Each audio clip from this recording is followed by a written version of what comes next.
Kraverse Canteen. I wonder what we have here.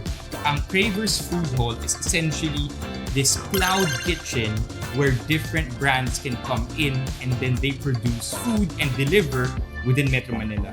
We are gonna be eating each and every one of these over at the Mukbang. We have this one from Char Silog, Age Silog. Interesting. We have this gigantic Kraverse Insanity 1 liter intense. I Love You Stew. More from I Love You Stew. Joke Time Lugaw, everything gravied.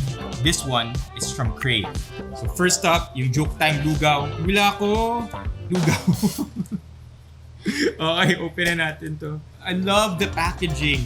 Again, everything here is being delivered across Metro Manila. Everything has to be prepared in a way na maging convenient siya. Super useful din siya kapag mukbangs dahil pinaka-problema ko kapag nagmumukbang, hindi ako kumakain ng mainit na pagkain.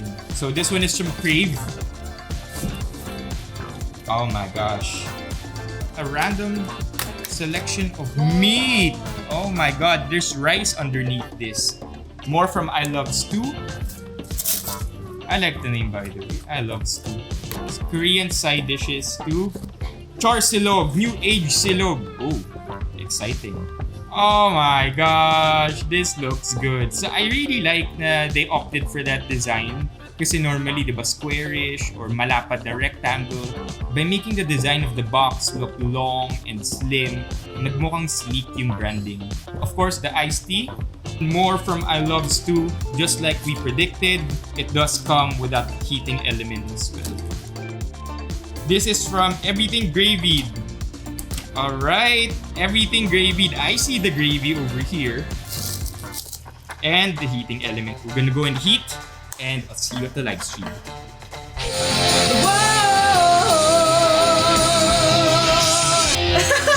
Wait lang, first time ko kinanta yun na.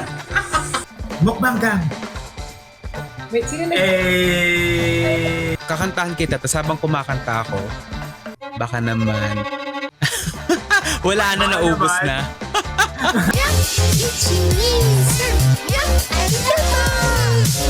Taste muna natin yung meat. Palag sa dilim. Wow! Umilit nga talaga! Wait! Ayan o! Wow! Sobrang first time! Let's go! Just tell me you love me too. Sabi mo na, Carlos. Mag-showbiz na. Showbiz lang, showbiz lang. So I'm never gonna dance again the way I dance with you. Magjajambuhat na talaga siya. Mabubuhay niya. Okay, so natapos na yung stream and one thing that I quickly realized is masyadong malayo yung camera natin from the stream sa actual YouTube camera natin. So, ang ginawa ko, I told myself, kainin ko na lang yung mga kakainin ko sa stream and then magtitira ako ng 2 dishes for us to enjoy so that I can talk to you as we continue eating the rest of the food. During the stream, na-realize ko that these things get really hot. So, napaso tayo quite a few times. And we did finish a lot of the meals already as well. Kumain tayo ng tray na may rice and may meat. Inubos na rin natin yung Salisbury steak, yung mga Korean side dishes, and naubos na rin natin yung isang silog. So far, so good. Everything tastes amazing. So let's just push through with what remains here. This looks to be one more dish from I Love You Stew. And this looks like one more dish from Joke Time Lugaw. Guess what I found more of? Found more iced tea. So let's see how this one goes. Put in a bunch of ice here.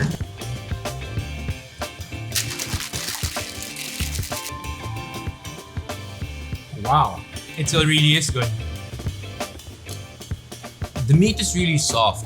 Alam niyo yung experience na meron kayong nakitang beef caldereta and then sobrang sarap niya, hindi at all malitid, puro karne, very lean yet also very tender. Ganun yung texture ng meat na to. It does come with tteokbokki. Please correct me if I'm wrong there. There are mushrooms here. You know the funny thing is, lahat siguro ng sinasabi natin about what we're eating, may mushroom, may cheese, may tteokbokki. Actually, feeling ko dapat naman talaga andun talaga yon if you only knew the name of the dish. Some more cheese, with our tteokbokki. What's left here are, I think, some potatoes. That one, we won't touch so much so that we still have some space para sa joke time lugaw. And time for the finale. Let's test lugaw muna. I like it. I like it. By the way, did you know na ang lugaw pala ay porridge lang? Ang goto ay porridge with beef. And ang arroz caldo naman ay porridge with chicken. Yung gusto ko dito sa lugaw natin ngayon, hindi siya maluya. So if hindi kayo fan ng luya, matutuwa kayo dito. Ano to? Lemongrass ba to? Or am I just making things up? I don't really know a lot about food. I just know how to eat food. It does taste a little earthy. Hindi naman ako nagko-complain. Masarap siya. Ito lang, di natin alam kung ano to. So, medyo mataba yung consistency niya. Pero tikman na lang natin.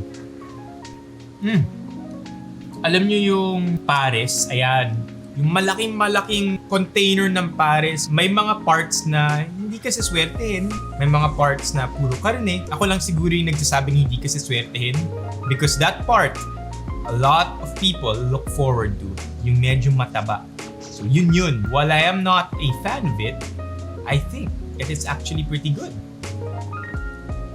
You wanna know a secret?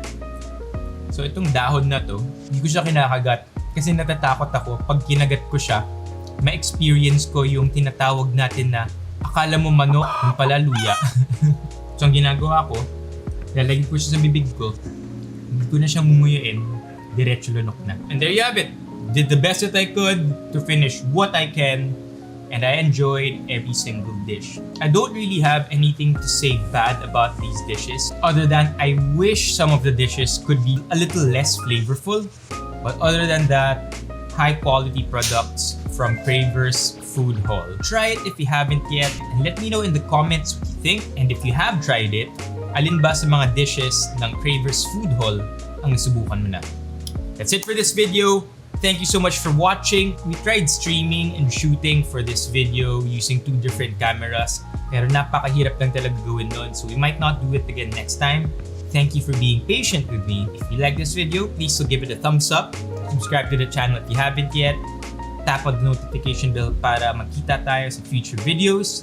And I'll see you in the next one. Bye-bye.